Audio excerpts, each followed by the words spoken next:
merci à notre partenaire, Horizon Lucier.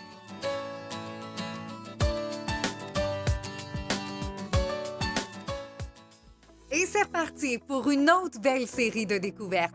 Après avoir passé l'été sur notre fraisière, les aventuriers reprennent la route. Et comme on est passionné de camping et d'expériences agrotouristiques, on a choisi la formule Terrego. Le principe est tout simple. S'arrêter pour une nuit chez des producteurs du terroir pour vivre une expérience vraiment unique. Prenez la route avec nous et préparez-vous à vivre toute une aventure.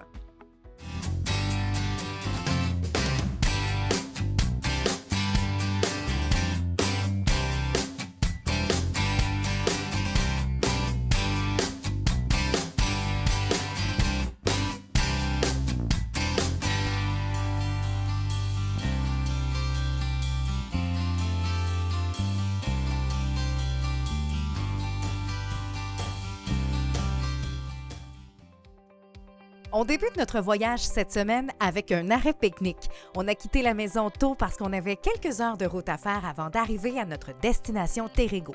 Pratique de voyager en roulotte. Le temps de casser la croûte et c'est reparti! Cette semaine, notre hôte Terrego ferme Philum, une fromagerie directement à la ferme. C'est en 2002 qu'Annie et Patrick ont acheté une magnifique ferme ancestrale située sur la rive sud de Québec. La terre était à ce moment-là en friche. Rien pour décourager le couple qui, après quelques années à restaurer, accueille leur premier troupeau de vaches Jersey et lance la production laitière.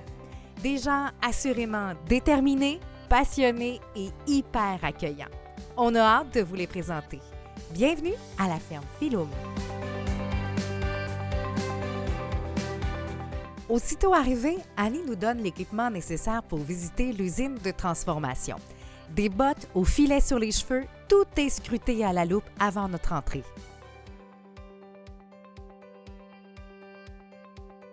Moi, je me demandais pourquoi il faut s'habiller avec un grand habillage.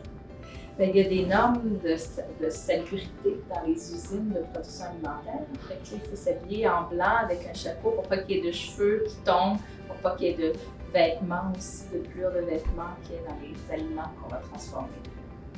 Donc là, techniquement, habillé comme ça, on est prêt. On est prêt à aller en transformation. OK!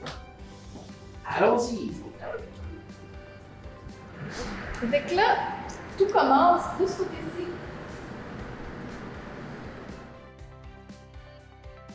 Alors, de ce côté-ci, c'est le lait cru. Donc, il ne faut jamais que ça rentre en contact avec l'autre côté. Alors, le lait est pompé, il va directement dans les pasteurisateurs. On va traverser, fait que vous devez respirer dans Ça, le c'est corps. votre matière première. Ça, oui. Fait que c'est notre super bon lait qui arrive. Ben, d'ailleurs, Ça va il est passer. spécial ce lait-là. Hein? On parle Oui. d'un lait A2. À deux. Qu'est-ce que c'est exactement comparativement peut-être à ce qu'on a l'habitude de connaître? Alors, il y a deux sortes de bêta-caséine, deux formes de bêta-caséine. C'est des protéines qu'il y a dans le lait. Il y a la forme A1 et la forme A2. Nous, des petites races comme les Jersey, il y a naturellement dans les troupeaux plus de protéines sous forme A2. Dans les gros Holstein, d'habitude, c'est du A1. Bien, il y en a aussi, mais majoritairement, c'est du A1. Donc, ce lait-là, la forme de cette bêta-caséine-là est plus facile à digérer. Fait que souvent, les gens qui pensent qu'ils sont intolérants au lactose, c'est juste parce qu'ils ont une difficulté à digérer la bêta-caséine. Ça fait que des fois, ils viennent chez nous, puis là, ils goûtent à notre fromage et à notre lait, puis ils se rendent compte que c'était vraiment ça leur problème. Donc, ils peuvent recommencer à prendre des produits laitiers.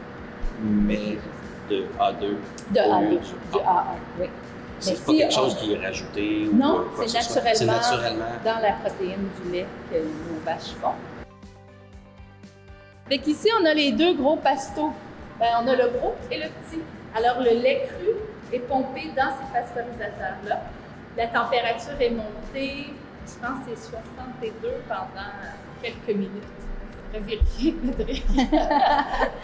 Fait que le lait est chauffé ici, très rapidement, puis après ça, refroidi.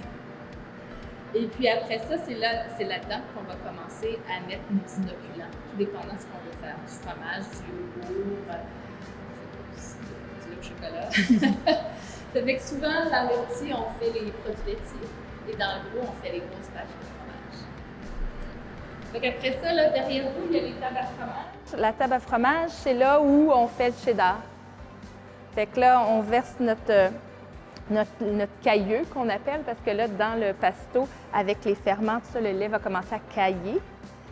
Puis là, on va le verser ici, puis là, on va commencer à l'égoutter, à le transformer, à le mettre soit dans des moules, tout dépendant du fromage qu'on fait, ou quand on fait du cheddar, bien là, on laisse, puis on fait des grandes plaques de fromage qu'on doit tourner à tous les 20 minutes pour faire la cheddarisation. Ouais. Jusqu'à temps que le pH soit au bon niveau. Fait que des fois, ça peut prendre 5, 6, 8 fois où on doit le tourner, puis on les laisse égoutter ici, dans la table à fromage. Fait qu'on va voir les salles d'affinage.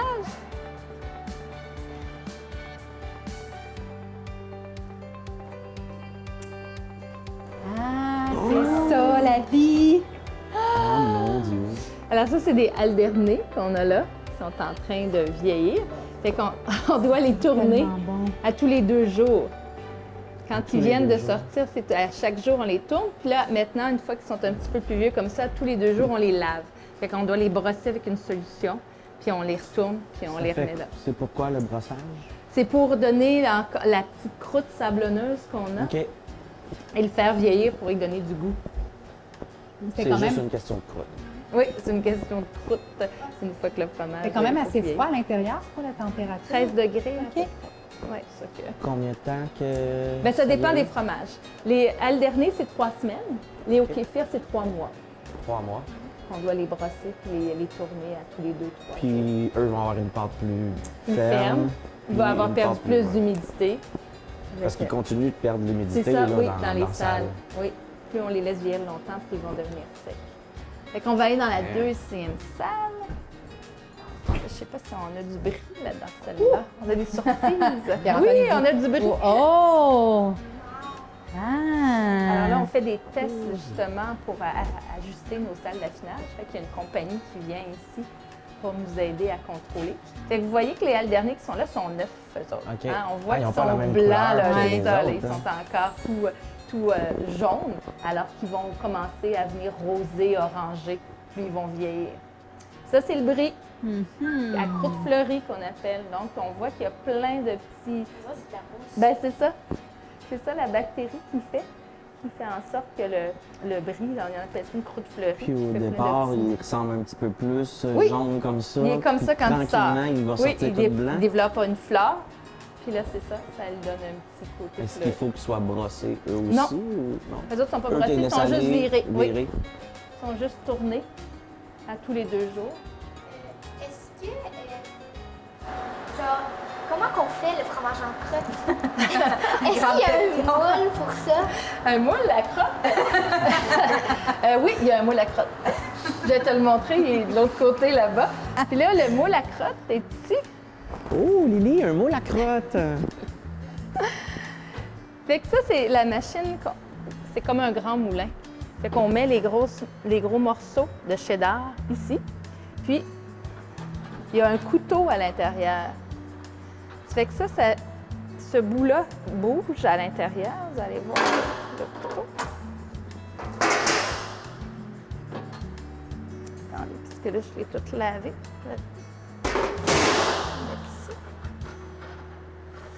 Puis là, ça fait comme des petits rectangles. Oups! Bon, j'ai échappé un. Il va falloir que je le relave. Je vais le mettre à côté.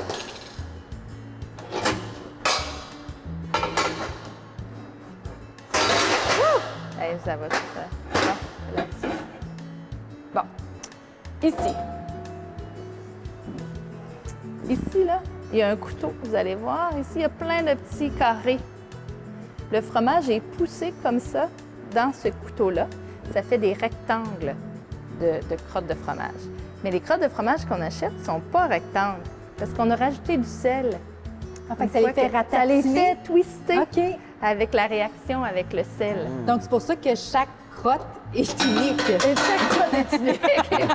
Il n'y a pas deux crottes Il pareilles. n'y a pas de crottes Parce que la pareilles. réaction par rapport au Au sel, sel est est différente. différente. La longueur aussi qui ont été coupées.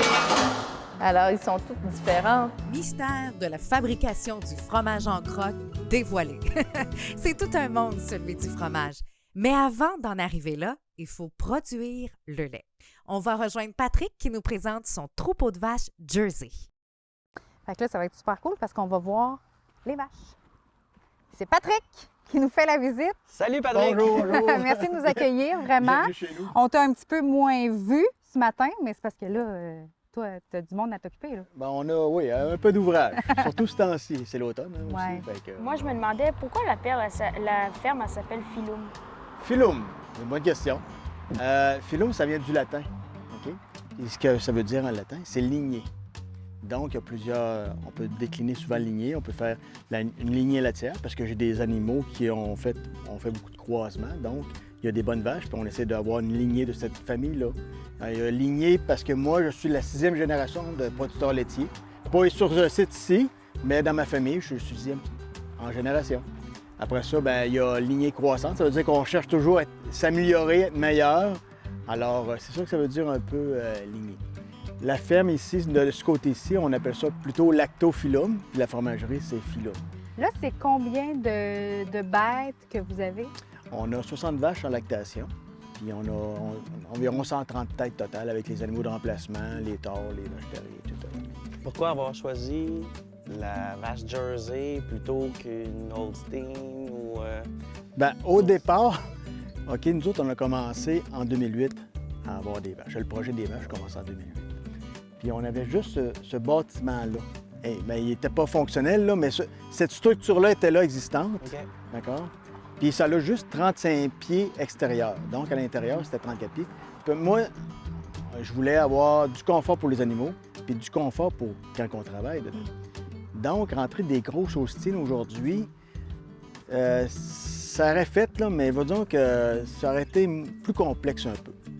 Puis en plus, quand on transforme, dépendant des types de fromage, avec du lait de Jersey, on a environ entre 18, 15, 18, 20, 22 de rendement supérieur que d'autres si on utilisait de la Holstein. Donc, pour le même coup de pelle qu'on donne pour le fromage, bien, on a un rendement supérieur. Ils prennent moins de place, puis ils t'en donnent plus. C'est ça. Alors, c'est une plus-value pour nous autres. Avez-vous envie de les voir de plus près? Oui, Quel hein? plat qu'ils sont? Brune. Ah, c'est bon. Oh! Ouf! Oh, elle a fait ses Elle a recherches! fait ses recherches. Passez le test. Alors, c'est la première fois dans une étape Jersey? Jersey, oui. Oui.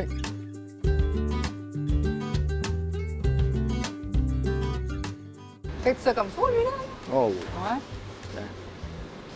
OK, les deux sont à l'ouvrage. Ah ouais. Ben, c'est parfait. On va-tu prendre un petit verre de Bon, vin? nous autres, on prend l'apéro tout de suite. Ouais. Fait que ça, ça reste quand même que c'est matin et soir, puis ils vont s'en faire. Nous autres, on commence à... Quand je fais de la transformation, je commence à 4 heures, 4-5 heures. Puis le soir, ça finit... Tu sais, on vient toujours dans les tables le soir vers 9 h, 8 h 30, 9 h. OK. Fait que si on met ça bout pour bout, là, maintenant, ça fait des bonnes journées. Elles sont vraiment toutes mignonnes. Mais après avoir fait le tour des installations, on n'avait toujours pas goûté au fromage. Hein?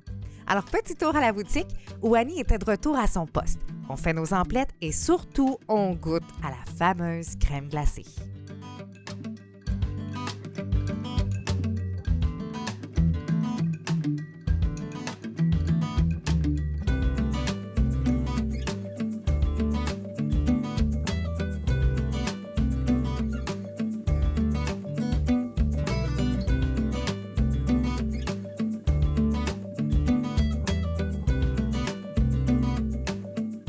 On a eu beaucoup de plaisir à la ferme Philum, une destination Terrego gourmande et éducative. Maintenant, quand on mange un morceau de fromage, on l'apprécie encore plus parce qu'on sait tout le travail qu'il y a derrière. Sur le chemin du retour, petit arrêt dans le village de Saint-Antoine-de-Tilly. Cette municipalité fait partie de l'Association des plus beaux villages du Québec et ça vaut vraiment le coup d'œil. À bientôt pour une autre destination Terrego.